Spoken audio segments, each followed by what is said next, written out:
Okay, welcome to The Otherppl Show, a weekly podcast featuring in-depth conversations with today's leading writers. I'm Brad Listi. This is my show. Welcome to it. I hope you're okay out there, wherever you happen to be. I have a great episode for you today.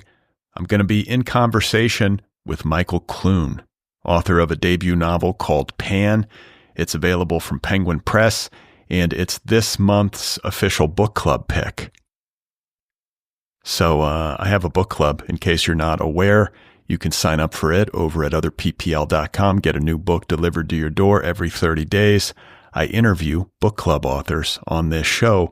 And today, it's Michael Clune talking with me about Pan, which was recently longlisted for the Center for Fiction's 2025 First Novel Prize.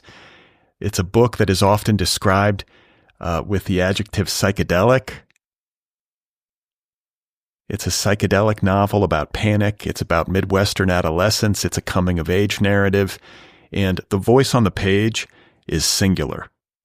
Michael Clune does a remarkable job creating the experience of teenage consciousness. He brings you into the mind of a troubled and brilliant kid. And he does so in a way that is entirely his own. So it was great to meet him and to talk with him. And that conversation is coming up in just a moment. A reminder that I have a weekly email newsletter. I would love it if you signed up over at bradlisti.substack.com. Also, don't forget to subscribe to this podcast wherever you listen. Hit the subscribe button. And you can follow me on social media. I'm on Blue Sky and Instagram.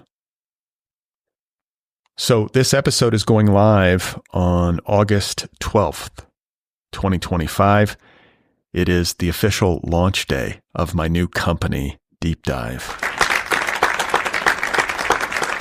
And Deep Dive specializes in the creation of educational audio. At some point in the future, it might create video. I'm not, foreclosing on that possibility. It's possible that it could become like video courses in addition to audio, but we are starting by creating audio courses, and the debut course from Deep Dive is now available. It is called How to Write a Novel, and it is more than 50 hours of never-before-heard insight and instruction from dozens of today's most celebrated working authors. I am the host of the course, and I am so thrilled that it is alive in the world now. It's an actual thing. You can buy the course right now and get 25% off. It's an early bird special, 25% off the course. Buy it at www.deepdive.audio. Help me get this company off the ground. Take this course. It will help you write your novel. Again, the course consists of more than 50 hours of conversations with some of today's leading writers. More than 36, including Emily St. John Mandel, Melissa Broder, Steve Almond, Antoine Wilson, Vivi Ganeshananthan, Purachista Hakpur, Matt Bell, Matthew Salisis, Tiffany Clark Harrison, Wahini Vara, Madeline Lucas, Lynn Steger Strong, Hannah Petard, Maya Binyam, Stephen Graham Jones, Deb Olin Unferth. The list goes on. It's an all-star lineup. And I always say this, but I think it's true. There's never been a writing course quite like this one. The idea is that writing a book is a big undertaking. So a course about writing a book should be big. And I like the idea of this course accompanying somebody over the long haul as they work to complete a draft. So when you take this course, you take it bit by bit. Or I guess you could binge it if you want. It's up to you. You can listen in any order. You can listen as many times as you want. Once you buy it, it's yours. And you use it in the way that best serves you and your project. And in addition to the 50 plus hours of original content, there are also 20 plus hours of bonus materials included that are drawn from the Otherppl archive.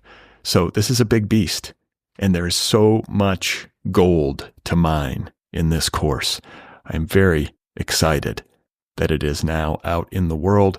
Again, you can buy the course at www.deepdive.audio. And it's 25% off the early bird special. The price is $297. $297 gets you more than 50 hours of insight and instruction from dozens of authors, and you get 20 hours plus of bonus materials. So you might be saying to yourself, well, how do I listen to this course once I buy it? The way you do it is A, you can listen online. You can stream it on the internet, or B, you can download the Deep Dive app and listen to the course on the app wherever you go. So I want this to be user-friendly. I want it to be the kind of course that you can take with you and you can access it easily and conveniently. I want you to be able to listen while you're commuting or walking the dog or doing the dishes, whatever it is. So what I will say is that if you go to the App Store, whether it's on your iPhone or on your Android phone, if there are any issues finding the Deep Dive app, here's why. And I just learned this as as someone who is just getting into the business of having his own app. When you create an app and it goes into the app stores, it takes a minute, or it takes a while actually, for the app store to kind of propagate, for the app to sort of find its way into the search engine of the app store. So it can be tricky sometimes to find the app via search. So here's what you do. Just go to Deep Dive's website, www.deepdive.audio, and there are links to the app on the website. That's probably the easiest way to get it.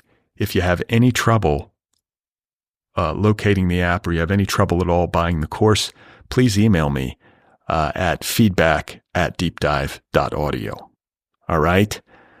So I think that's it. I'm very excited, and I hope you buy the course if you are a writer at any stage of the process, whether you're at the beginning or you're working on a draft, or maybe you've already published a book, but you just want to reorient yourself and listen to some other voices and get some insight from some people who are in the trenches and doing this work at a high level. I think the premise of Deep Dive is that the fastest and best way to learn anything is to learn from people who are already doing the thing that you want to do and doing it at a high level. And that is what this course delivers in spades. So that's my pitch. Go get the course, How to Write a Novel, available now, www.deepdive.audio. Thank you in advance for your support and for tolerating me pitching this company on this show over and over again. I'm just trying to get it off the ground, so bear with me, and you have my gratitude. All right, so having said all of that, let's now get to today's main event. My guest, once again, is Michael Clune. His debut novel is called Pan, and it is available now from Penguin Press. It is the official August pick of the Otherppl Book Club. Michael Clune is the critically acclaimed author of the memoirs, Gamelife, and another called White Out, The Secret Life of Heroin. His academic books include A Defense of Judgment, Writing Against Time, and American Literature and the Free Market. His writing has appeared in a variety of publications, including Harper's Magazine, Salon, and Granta, and he is currently a professor at The Ohio State University. I am so pleased to welcome Michael Clune onto this program for the first time and to share our conversation with all of you right now. So here we go. This is me talking with Michael Clune, and his debut novel, once again, is called Pan. The idea for this book started when I was thinking about my experience of panic attacks when I was 15, which was in the 90s in the Midwest, a suburb north of Chicago. And at that time, there wasn't a lot of knowledge about panic or about, psychological disorders and so forth. So when it happened, when I started experiencing these panic attacks, I had no framework for understanding what was happening to me. At first I thought it was a heart attack.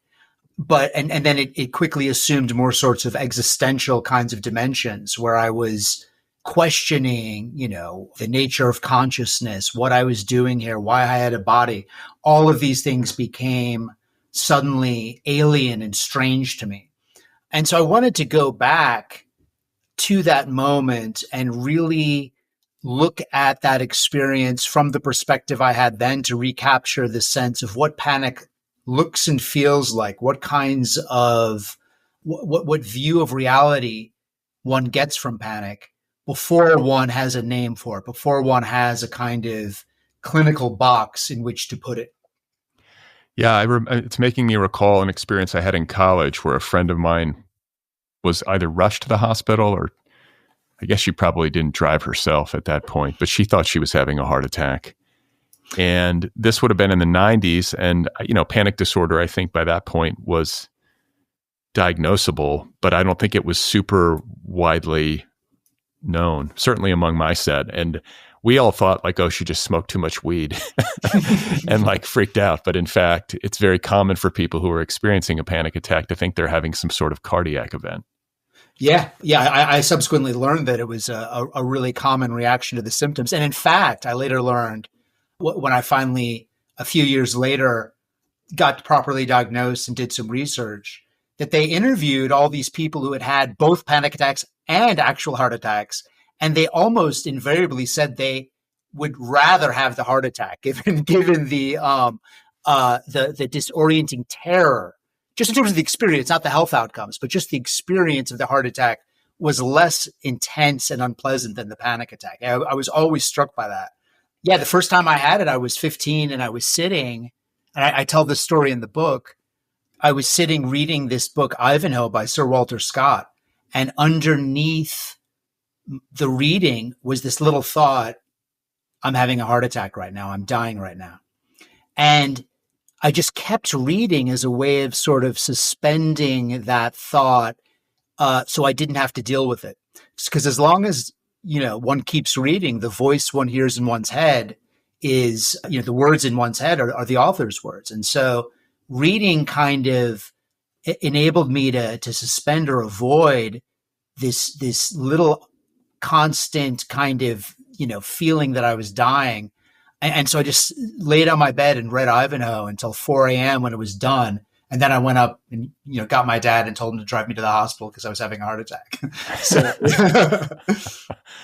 So is there like a genetic component to panic disorder? Is it something that kind of like runs through a family line? Do you have any sense of how and why it manifests in certain people? Yeah, I'm not totally sure. My sense is, and again, I'm by no means an expert on this. My sense is that, like with a lot of psychological disorders, and we'll take addiction. I've written a book about addiction before. I was a heroin addict in an earlier part of my life. And my sense is there's some degree of genetic disposition that then requires some kind of trigger to activate. I don't think it's the genetics are super well understood, but I've got people in my family that have suffered from both addiction and anxiety disorders. So I feel like it was probably something I was genetically predetermined for. But at that time in my life, when I was 15, my mom had sort of kicked me out of the house because I was, being a pain in the ass and getting in trouble at school. So I went to live with my dad, who wasn't able to be home that much because he was working a lot. And so it was that kind of event, I think, that precipitated this super unsettling experience.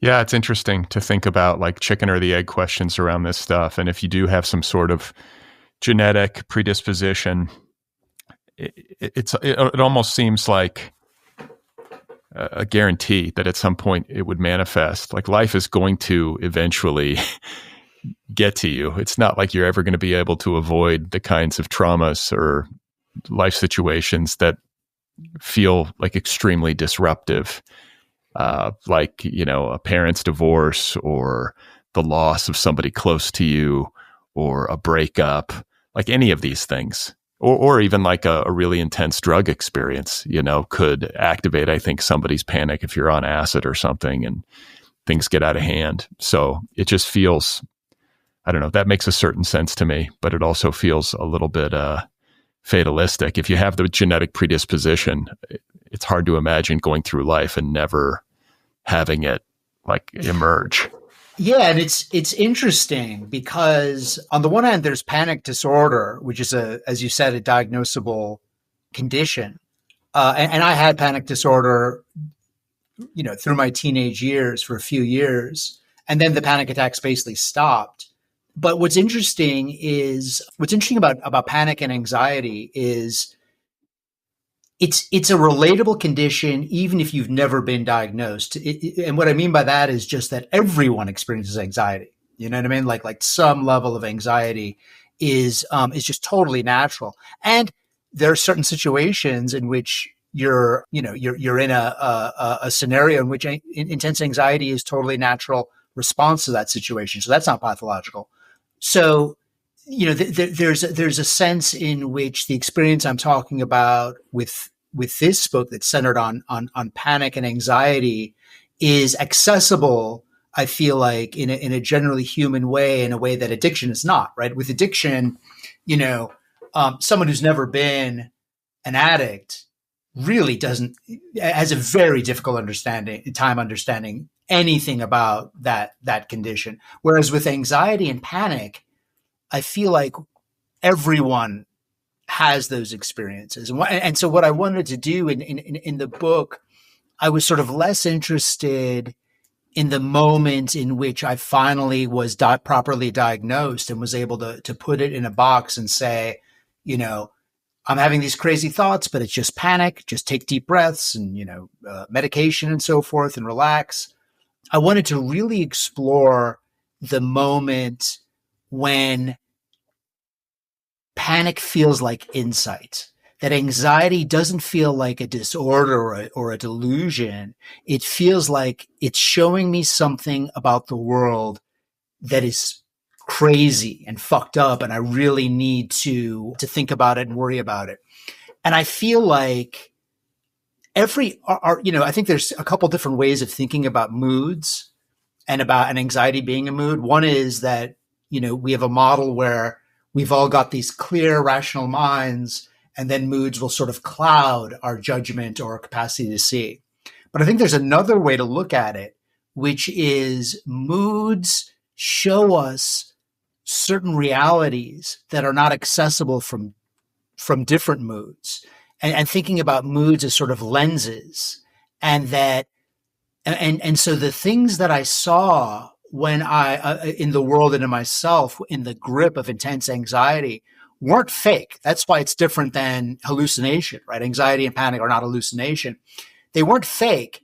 They were just things that ordinarily I wouldn't see. And what I mean by that are things like this intense feeling I had at the time that having a body was just wrong. You know what I mean? That it just felt like the sense that my body was also a thing in the world. Just that. Now that's a reality. There's the relation between the mind and the body is an ancient problem, but it's ordinarily one that we don't even think about and certainly don't worry about.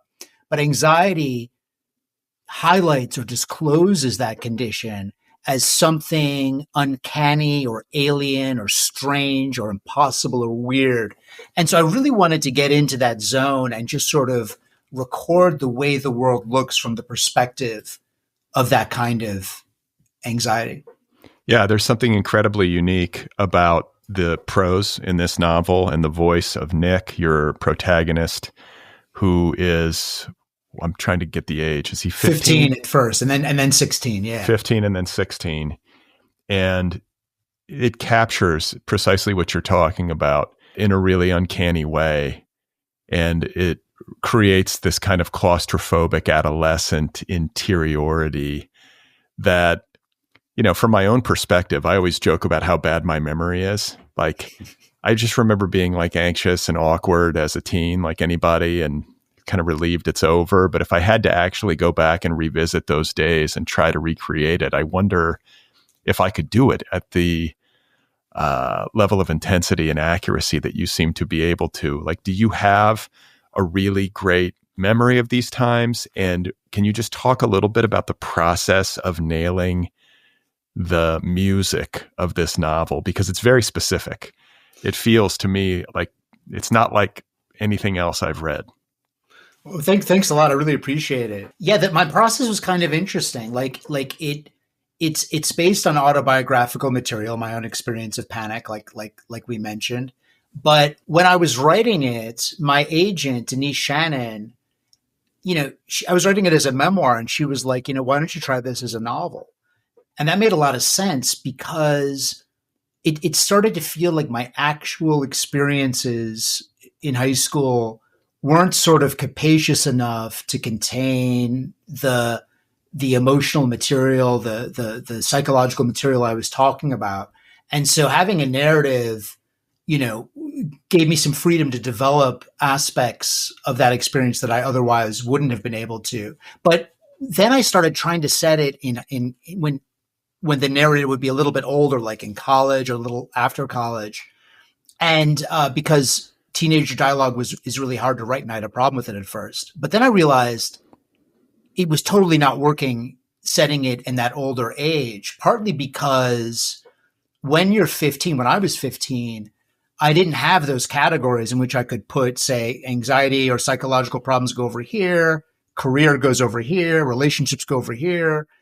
It all kind of blended together. And so the capacity of anxiety to sort of infiltrate all areas of my life and take on spiritual significance as well as psychological significance and to affect my relationships and all of this stuff. I wanted to set it when I was 15. And then I discovered something really cool, which was I started thinking back. And I would talk to some friends. I have a couple of friends that I still had when I was 15. And I would remember the kinds of jokes we told, right? And some of those jokes attained a kind of legendary status in our little social group. And so I still remembered some of those jokes and some of those scenes. And then I was sort of able to get back into that rhythm, both of teenage dialogue and then as well as into what those perceptions felt like. And the cool thing about doing teenage dialogue that I always think about was that, and why it was perfect for this book, is that, like I said, anxiety gave me, at least, and I think there's others who feel this way also, this sense of unease with the most basic and unremarkable features of the human condition, like my thoughts, what my thoughts feel like. That became a source of obsession to me. And there's no other time in social life when one can, except when one's 15 and like smoking pot in some friend's barn, when one can ask a question like, what do your thoughts feel like? And have it be a question that actually means something and doesn't come off as like totally effective or affected or precious or crazy, and have it be taken seriously by your friends. And so I wanted to create this language between the characters in the book where the reader could like sort of be suspended between, on the one hand, taking these questions very seriously as real existential questions for this kid. And on the other hand, being able to see them as absurd or ridiculous or like, man, these stoned kids are off the chain or whatever, you know what I mean? And having that like fine line was something I really worked on with it.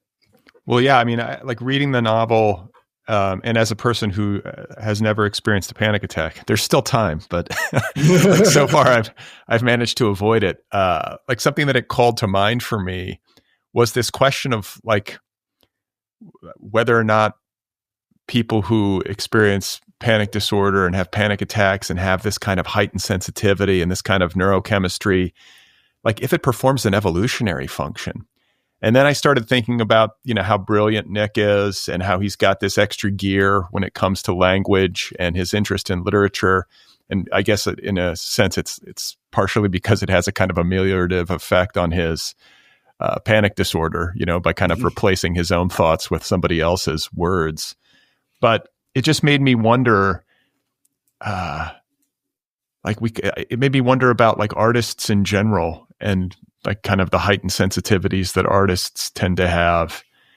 And like, it's not necessarily great for the person who's experiencing it, but maybe it's like a biological necessity that some people are able to kind of tune into these frequencies and ask these kinds of questions and have these kinds of experiences. And it could be, it could perform a beneficial function. Like, I don't mean to minimize it, but do you see where I'm going? Yeah, totally. Yeah, no, I think about that a lot.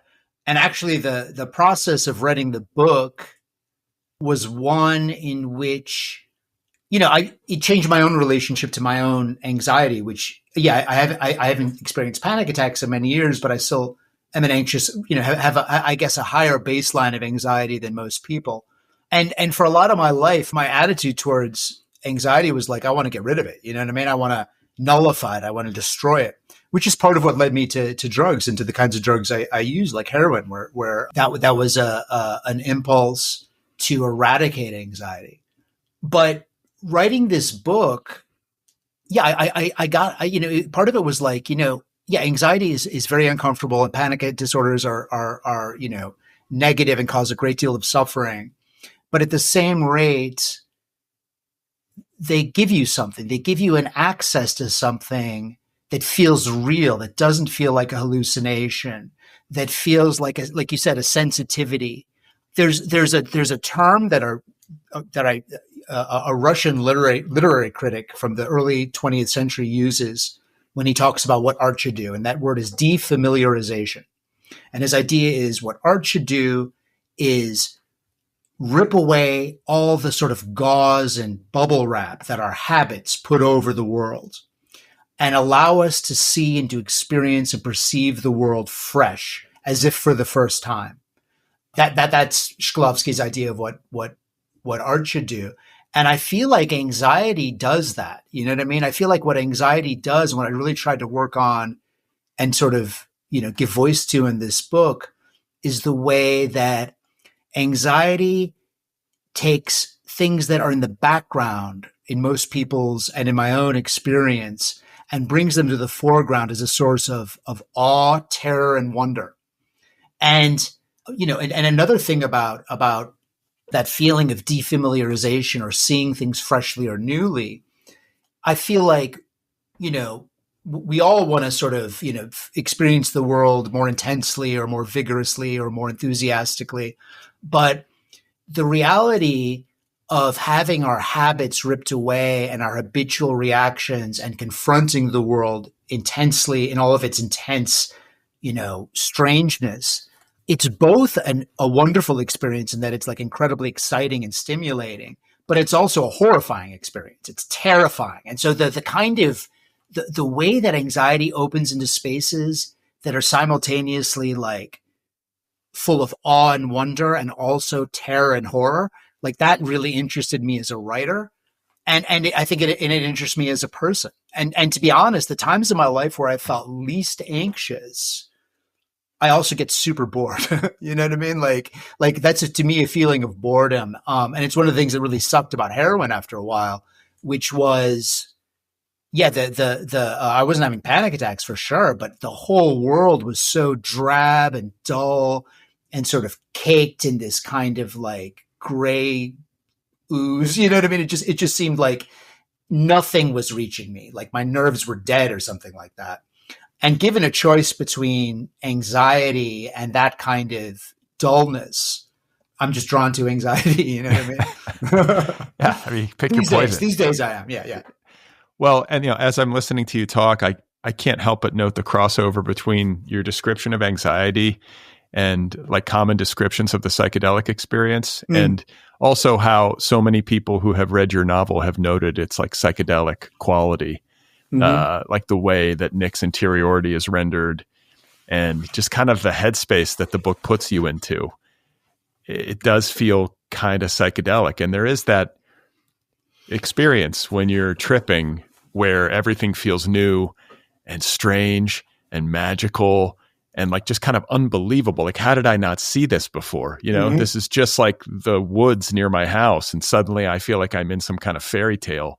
And yet, like, there might be a monster in the woods, and like, suddenly you can go on some sort of thought spiral where you feel shame or anxiety or whatever it is, and things can get dark too. So it kind of encompasses all of what you just talked about when it comes to anxiety.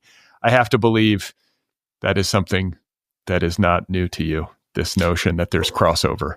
Yeah, totally. I mean, but it's interesting. So for my whole life, stemming back to my teenage years, like the term tripped out for me is like the ultimate term of praise. You know what I mean? Like if it's a work of art or a novel or a situation, to call it tripped out is like, for me, That's the best. But the weird thing is, I did acid like once, and I have very little actual direct experience with actual psychedelics. And you could probably anticipate this. Like I found it incredibly anxiety. Just it really ratcheted up my anxiety. But what's weird about it is I always gravitated towards social spaces and friends who were into psychedelics, who were taking psychedelics. And in the book, Nick is the only one who doesn't do any drugs.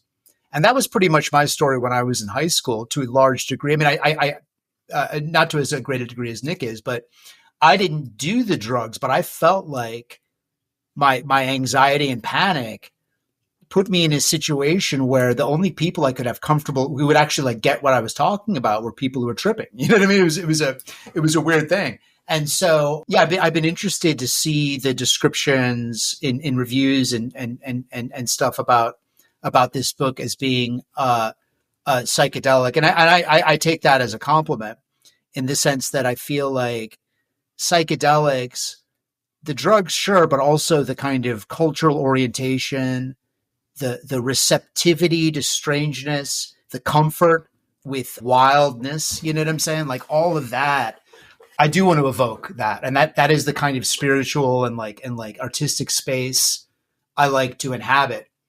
Yeah, but like I said, with in terms of actual psychedelics, my experience, part of it was, and this is another difference, when at least when I took acid, it was very visual hallucinations where like, things were moving and walls had these strange textures that felt like they were breathing and so forth. Whereas with anxiety, part of what's remarkable about it is the actual surface of the world doesn't change. It's rather that it's intrinsically alien qualities like appear before you. And they've been there all the time and they haven't even changed. It's just all of a sudden you've changed and you're like receiving this message from the world that a wall is an impossible and bizarre thing. You know what I'm saying? Like this, it is a kind of a quasi-religious kind of dimension to it. So yeah, so and in the novel, the other kids are tripping and taking acid. And I should say also that another autobiographical piece of this book is it's set, a lot of the kids are hanging out in this barn. It's a barn on this guy's property. And this is a real place. This was a real place. In fact, I visited, when I started writing this book, I went back to Illinois and visited this barn. And it was, it was just this barn, but the kids on whose property it was, like their parents didn't like really give a fuck. You know what I mean? They just went up there and made that barn into this space that was, as a 15-year-old, like something out of this world. It was all decorated with all these cool, like tie-dyes and like, witchy kinds of pictures they'd gotten from some like occult store. They had a stereo up there. They even had a fridge up there. They had this like, these candelabra. And it just felt like this space totally outside of the Midwest, like this kind of floating, and it was high too. It was on the second floor of this barn. There was this sort of loft space that they recreated, and it had this single window that would just show the sky. And man, it was the most freeing space, and a space where one could really talk about things and make jokes that just were not okay in any other space. And I wanted to kind of memorialize that and like, center in some ways the novel around the kinds of relationships and the kinds of ideas that could happen in that space. Well, you just kind of touched on all of it, but I got to clarify for listeners that you have Nick, the protagonist. He has a love interest, like a girl that he has a crush on named Sarah. It's kind of his girlfriend. He's got a friend named Ty. And then there are Todd and Ian, who are brothers, come from like an affluent family, and they own this barn that you just described, where it's kind of like this island of freedom, teen liberation, where you can kind of speak freely and in ways that you wouldn't normally in the outside world. And it's a place where everybody can get high. The first time I ever drank a beer was in a barn, just like this. And we should also note, we learned this before we started recording, but Michael and I were born a month apart and we're both raised in the Midwest. So there was something incredibly familiar to everything about, like the place, especially that this book unfolds in. I think it's Libertyville, Illinois, and just that milieu and the way in which like Midwestern kids often like have to go to a barn or out into a field or in some forest in order to experience this kind of liberation. And I also want to talk about something that your novel depicts so beautifully that I just have not seen, at least in memory, done so well, which is the hierarchy, like the social hierarchy of adolescence and how intensely social hierarchy is influenced by age, or at least it was in my high school. It seems like it was in yours, where like if there's like some older dudes, they could be like 2 years older and they could be dumb as rocks. But the fact that they're 2 years older just gives them all of this authority. And I remember being so intimidated by upperclassmen when I was, like a freshman and sophomore in high school, and you look up to these guys and you want to curry favor and you hope that they don't pick on you and all that kind of stuff. And so I just thought the Todd and Ian characters were really well rendered, kind of terrifying, to behold. But I just love to hear you talk a little bit about that and just how you went about portraying that aspect of adolescent life. Yeah. Thank you. Yeah. I mean, it's so crazy because when I started writing this book, I was like, obviously I was thinking a lot and remembering a lot about my high school years. And one thought I had was that like, you never experience social hierarchy as intensely as you do in high school or maybe in middle school. I mean, it's so intense. It was like now for most people, I guess, we walk around the world and we don't think a lot about, social hierarchy, right? It's just like that there's a person, there's a guy, maybe this person is my boss or this person is someone, that I supervise, whatever, but there's not this sense that I think, that I remember in high school where there were it was like a mountain on which the coolest kids were, you know what I'm talking about? And then there was this long sort of drop off into the depths. Yeah, it's so intense and such a funny thing. And I think a lot of people, we don't like to talk about it or remember it. It just seems so weird. But yeah, and I thought about it, and I remember, and I thought about like a lot about like what made someone really cool back then, and I started thinking about that. And I had friends that were like super, super cool, and then friends that were not so cool. And the quality that the people that were like really cool had was this sense, the way I described it was almost a sense of unconsciousness, a sense that they really, really didn't care what you thought of them. You know what I mean? Like they really weren't even aware of what you thought about them, that they were going to do their thing and so I had this idea that unconscious, that there was this kind of, there was this kind of quality of unconsciousness that to me felt very alien. And I write about panic and anxiety as being almost this overflowing excess of consciousness and of self-consciousness, which is totally not cool. And so the character Todd, who's based on a real person, he had, as soon as my friends and I saw him, and he was a couple years older than us. So he was a senior, he was 1 year older than us. He was a junior when we were sophomores. And we saw him and we were like, that dude is the coolest dude ever. And he was so cool. He was sort of like off the high school hierarchy, and that he never hung out with high school kids. He would hang out with these older kids and college kids back where he lived. And then the moment when like we got to be friends with him and he like invited us over to his house, and I took my first ride. He picked me up in his own car. And I was 15 and I was like, and you remember this in the Midwest, like a lot of people remember the first time they were in a car that was driven by someone who wasn't an adult. And it was in this miraculous thing. I was like, here are these cool kids driving this car, listening to this incredible music. And I was like, I've arrived at at some kind of apotheosis. But Todd, and this is based on a true story too. Todd said to me, the real person named, and this is in the book, he said, you and I are different. I have solid mind and you don't. I remember he said that one time in the barn. He was tripping or something like that, but he said that he had solid mind and he said, I didn't. And that really impressed me. And I wrote a lot about that in the novel. And what he meant by that was that his mind was like a rock. It couldn't be perturbed. And furthermore, the thoughts that he had were super predictable and habitual.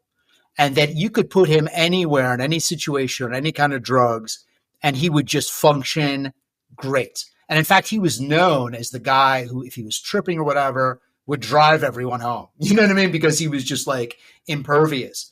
Whereas everything felt always new. I could feel like a different person from day to day. My thoughts were completely unpredictable.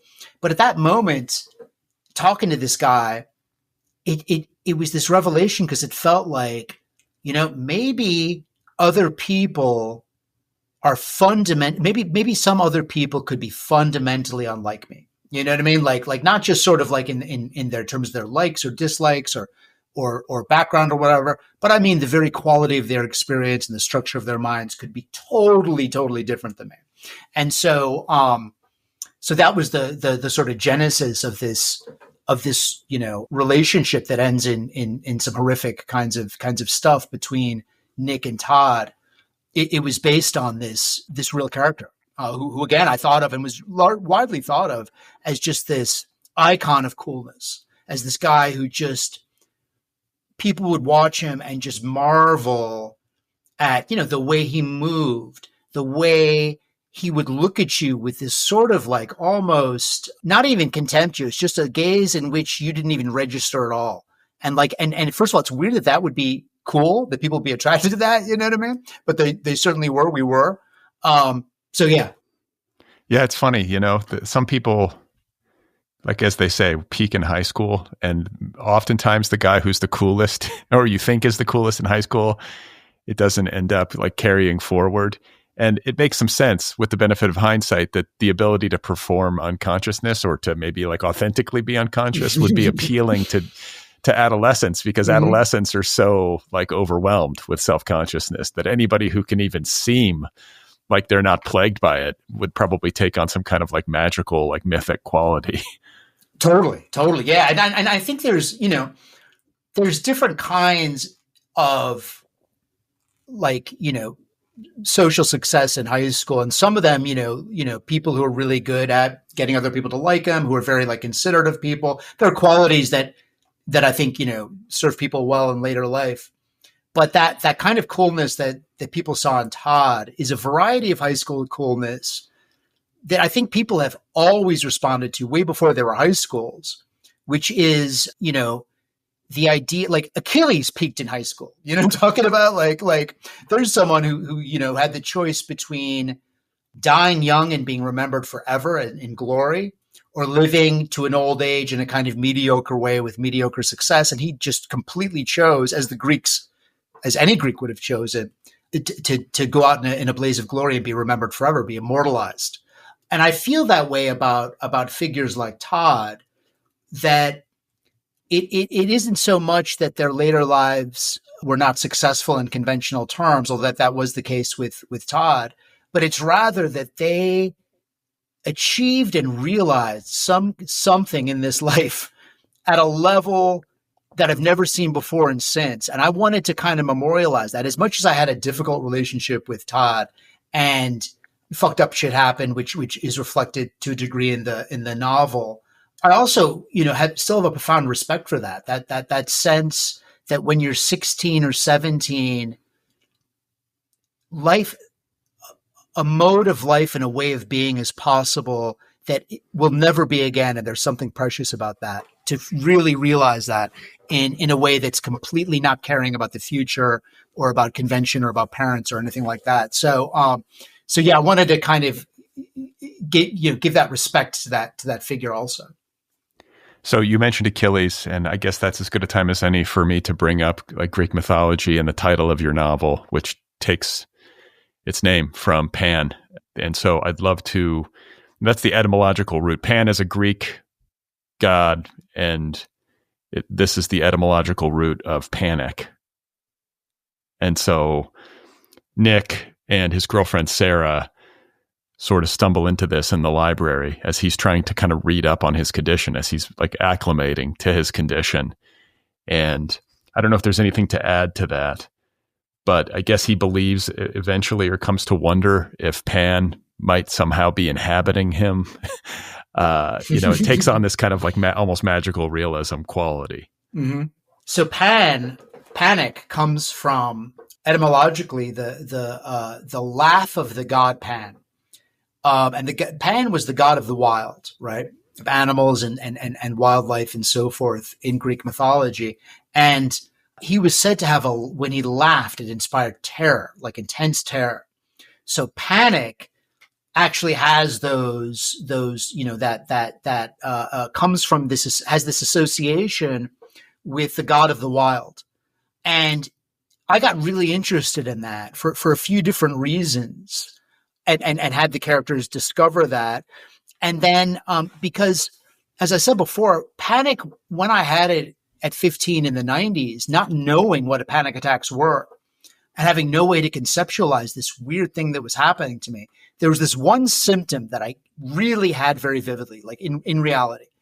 And I'll just say, writing honestly about panic, to me, involves a kind of magical realism, because panic shows a kind of reality that doesn't look like reality as we conventionally experience it. And so when I was having these panic attacks, I would feel, first of all, that my body was a thing. Secondly, that the part of me that was looking and feeling and sensing was not a thing. And thirdly, I would have this feeling that maybe that part of me, the looking, feeling, sensing part of me, thinking part of me, could actually exit my body. And I would feel that if I stared too long, it would make me, it would ratchet up it would ratchet up the panic to an unbearable level where I would feel as if I would lose touch with who I was, with my body, and just kind of vanish into the world. That was a real symptom I had. I always had that symptom with panic. And so in the novel, I have Nick experience that symptom, tell his friends about it, and his girlfriend. She looks it up in the encyclopedia or the dictionary and finds out this etymology. And then she starts playing around with this idea, maybe you really are possessed, and maybe you're possessed by this Greek god. And then, that gets woven into the plot of the story, but it's always sort of a question as to how much Nick will come to believe that, why that would be attractive, why it would be terrifying, and how that just sort of captures the real, like in an unrealistic way, it captures the realistic, wonderful and horrible experience of panic. There's a couple other elements of panic. One of them is the pan also means all or everything. Is in the Greek word. So there's this word panpsychism, which is the idea that consciousness is not just something that emerges from the neurons of the very complex human brain, but that consciousness inheres in all matter, that everything in the world has some kind of consciousness. And this is a weird idea, like a super tripped out and strange idea, but it's actually gotten some philosophical and even neuroscientific legitimacy in recent decades as people have been puzzling over the phenomenon of consciousness. Like, we're conscious, we see, we think, we feel, and it's a super. It's David Chalmers, the philosopher, called this the hard problem of modern science. How is it that this consciousness can be related to matter, like the matter of the brain? And no one has any idea. Like, literally, no one has any idea. And one option. One theoretical option, purely theoretical option, is that, well, it's not so hard to explain how consciousness could arise from the brain if we imagine that consciousness is somehow this property of all matter. But anyway, with the idea of panic, this idea that I had this feeling or this premonition or this terror that I could somehow merge, I would lose myself and merge into the world in some sort of occult or uncanny way. Panpsychism is kind of a concept that lurks behind that feeling in the novel. So I also wanted that kind of resonance. Yeah. Well, I mean, for me, it evokes like big spiritual questions.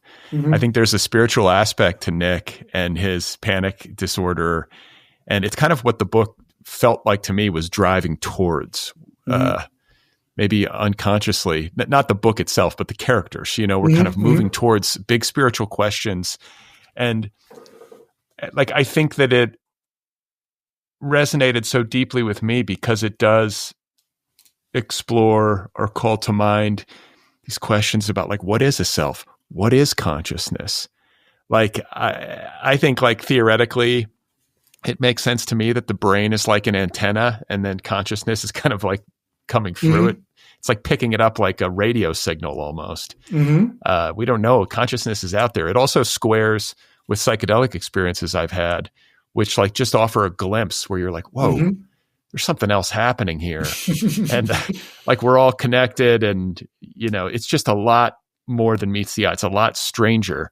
And I saw that in your book as well with Nick's experiences where it's like something else is happening here. It's a lot stranger. So there are all these different resonances and spiritual questions that are raised. It did make me wonder like where you are, having come through like a heroin addiction, having come through, really acute like panic disorder, having been through all of that stuff. And then now, we're just recently turned 50. Like, where are you spiritually? I'm wondering.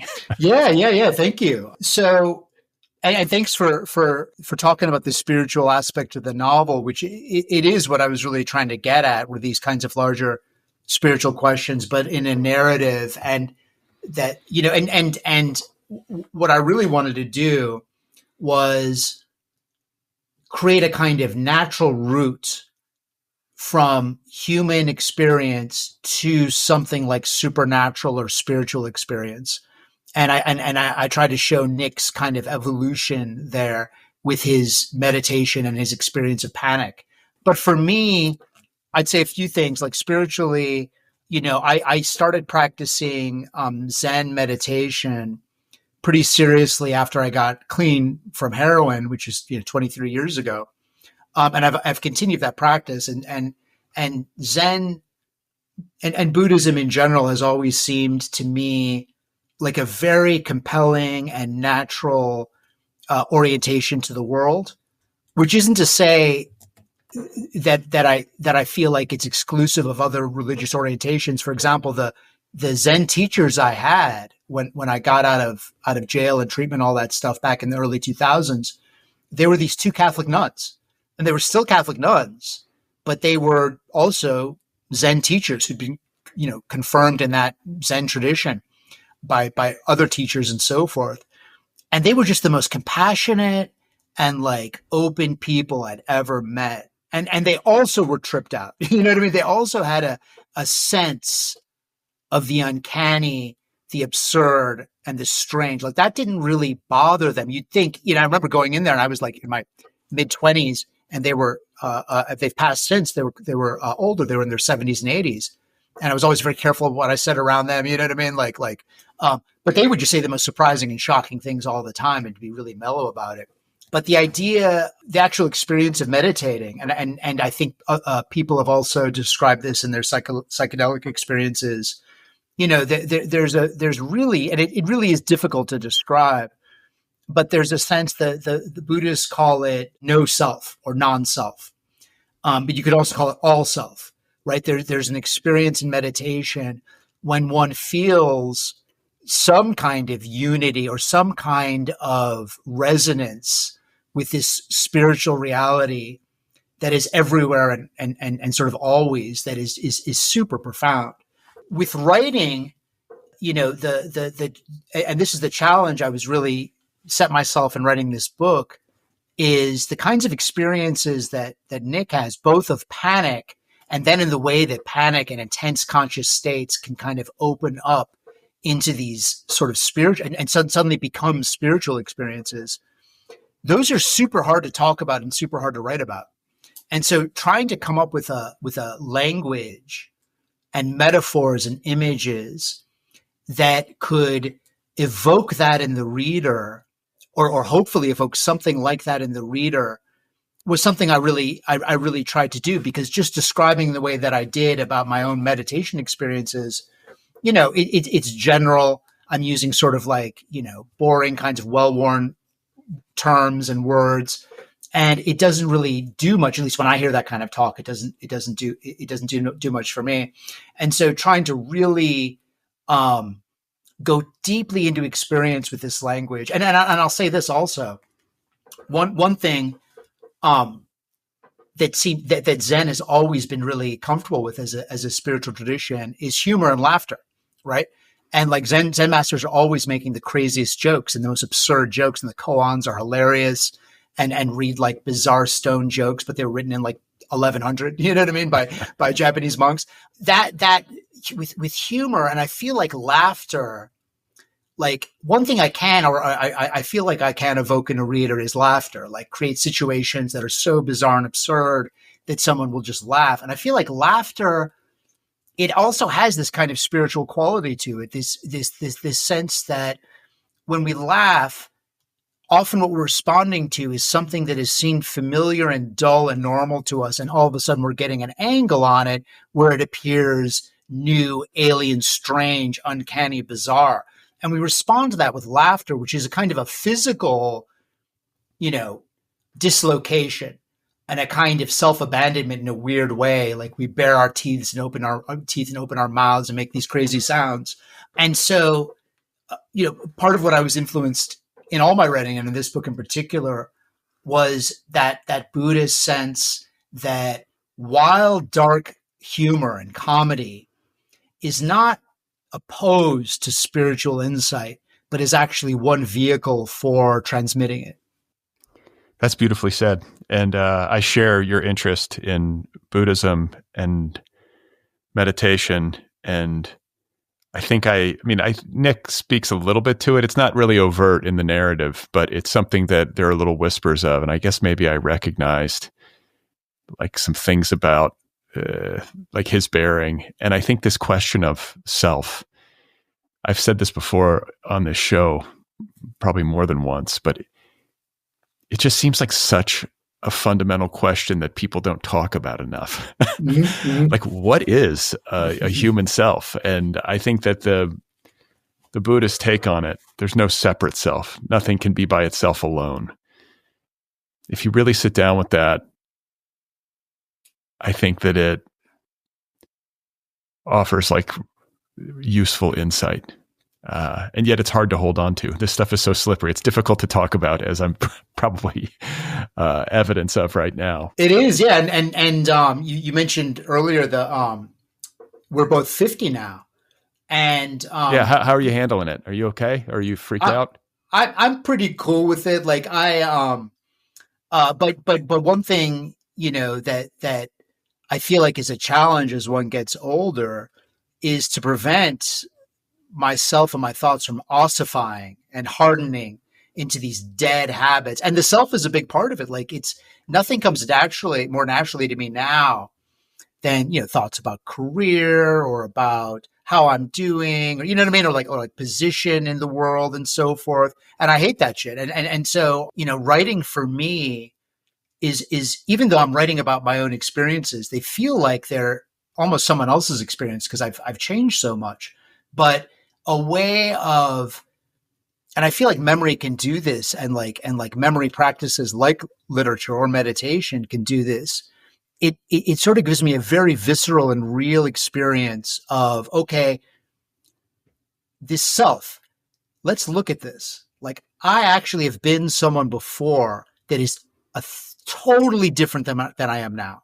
You know what I'm saying? And I'll be someone else in the future that's totally different than I am now. And that kind of reflection, even though it seems sort of trite to say it, I feel like that when one really gets into it and really examines earlier stages of one's life, I feel like you get a kind of insight into that Buddhist idea of no self, that sense that consciousness and the sort of the big self or the big I that Buddhists talk about is larger than any kind of identity or social identity that one happens to have at any moment. And I feel like that kind of practice is a kind of like spiritual hygiene for me to prevent me from identifying too strongly with who I happen to show up as in 2025, if that makes sense.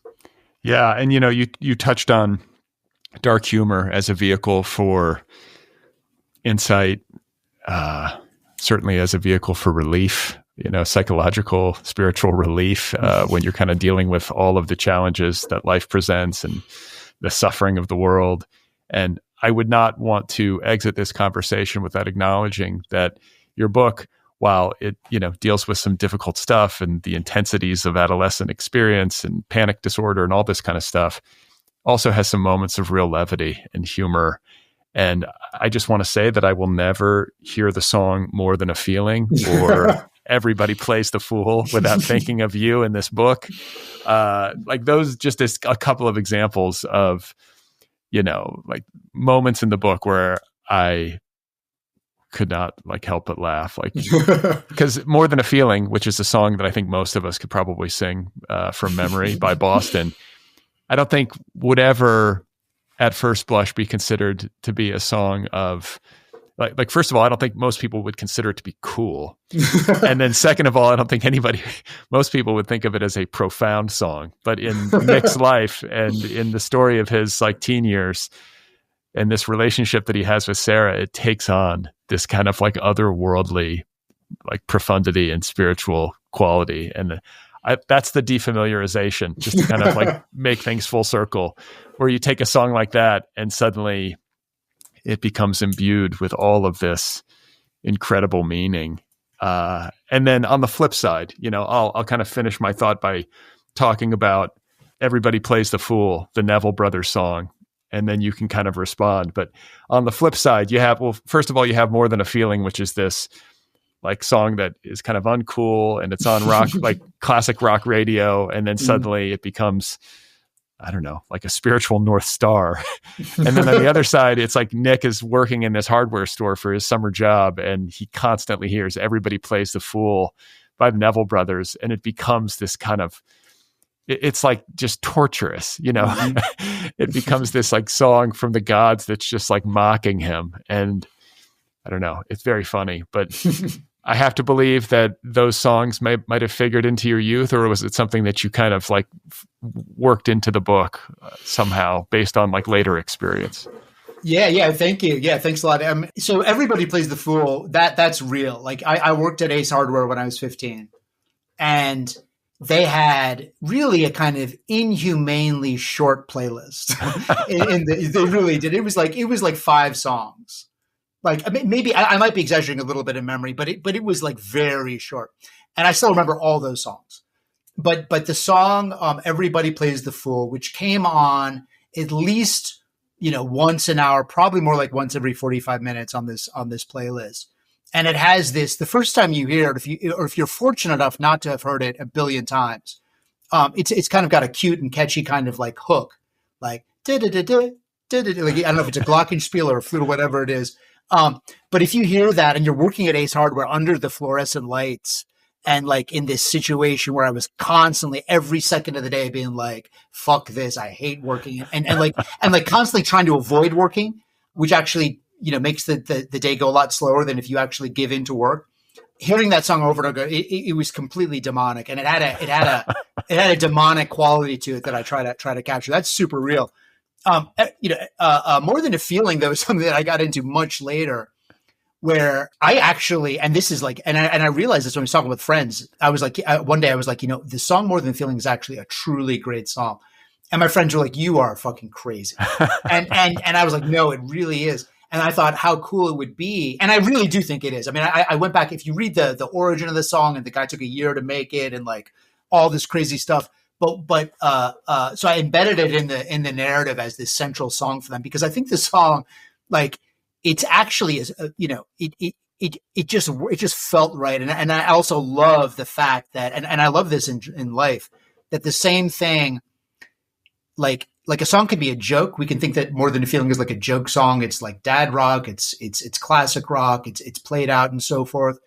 And then you could get really into it ironically, which is the first way I did it. At first I was I'm going to get into this in an ironic kind of way, but then you get really into it and you go past the irony and it gets even funnier. You know what I'm saying? That's kind of what I wanted to do with that song. And I think it can bear all the weight we can put on it. Yeah, I mean, you've changed my attitude towards that song forever. I'm like, Awesome. there actually is brilliance in that, and it does Totally. describe something kind of ineffable and wonderful and familiar, deeply, but at a deep level. And I love that when my conception of something is subverted, some cultural artifact or something that I seem to have like in a fixed position in my brain is like dismantled and completely reconfigured because somebody's taken the time to actually stop and think about it. So I just really appreciated that part of the book. And, there's a lot to it. We've kind of covered, I think, some of the big stuff, but it's really one of those books you just have to read. It feels very singular. It's very much itself. That's a compliment.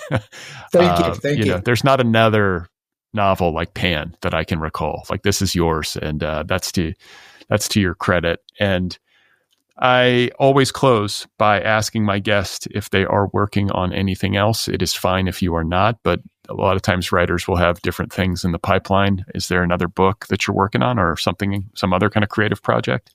Yeah. Thank you. I'm working on this. I don't know if it'll go anywhere, but I'm working on this sort of dark comic novel about this guy who gets out of prison and starts working at a very low level in a political party. I'm not sure if it'll be the Republican or Democratic Party yet. And so it like dark comedy is something you talked about that I really love in White Out and which is my earlier book and in Pan. And I've been interested. I've wanted to sort of go even deeper into dark comedy because some of my favorite writers like Samuel Beckett or Thomas Bernhard, Roberto Bolaño, Ralph Ellison, folks, writers that really go into that dark comedy to the point where humor almost becomes a kind of psychedelic delirium. I'm trying to work on something in that kind of neighborhood next. We'll see what happens with it. Well, it sounds interesting, and I wish you luck, and I thank you for the time. Congratulations on Pan. Thank you so much for the great questions and for having me on. Really appreciate it. All right, there we go. That was my conversation with Michael Clune.